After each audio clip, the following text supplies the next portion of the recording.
Alright guys, we started a new series this morning, which that video is out. And there's a lot of you that did not like my answers to the yes or no on whether or not I would own that vehicle or recommend that vehicle. And one of you said it was like a 2017, 2018 Ford Edge Titanium. Those are EcoBoost engines. So some of you kind of got in your feels and was trying to defend, I've got a V6 in my Edge. What are you talking about? When I specifically said Ford Edge Titanium. Remember, I'm a Ford mechanic. Some of you guys just own the vehicles. You're not mechanics or you don't specialize in them, so why you get in your feels, I don't know. The V6 application in any of the Fords, just the standard V6 from like 2008 forward, were pretty sound. There's nothing wrong with those regular V6 engines. The 3.3, the 3.5, the 3.7, any of those, like 3.0, any of those were decent engines. You know, that they were actually very good engines. They had their nuances where the water pump was behind the front cover of some of them and things like that. But that was, if you kept up on your maintenance and you maintained the vehicle per Ford service intervals for timing chains, water pump, stuff like that, you wouldn't have the failures that everybody else has. Now, periodically, there was some issues that would pop up ahead of time. And then, again, there was people that didn't like the fact that shitbox Chevy Equinox that I was looking at.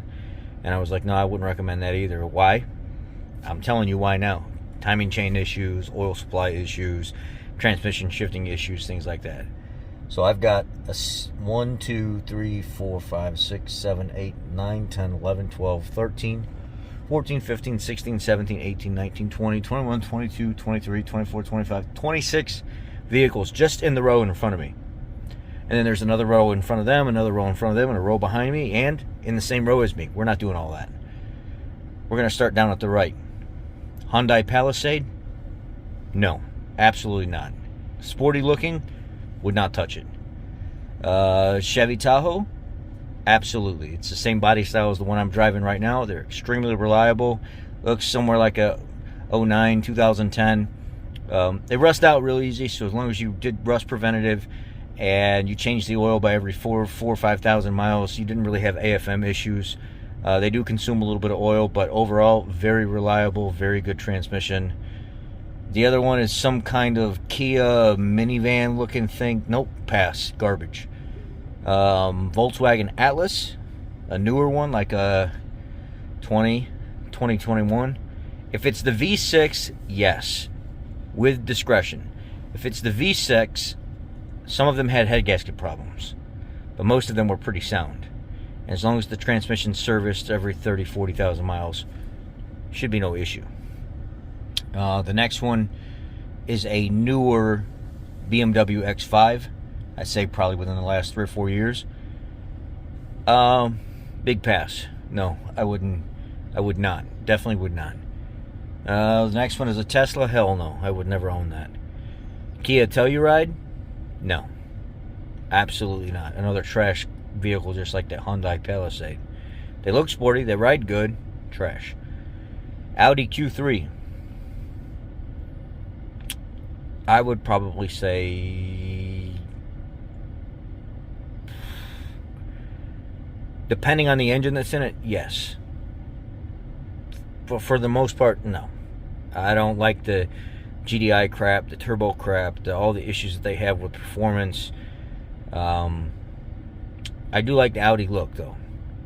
I'd probably say no. BMW X7, no. I wouldn't touch it.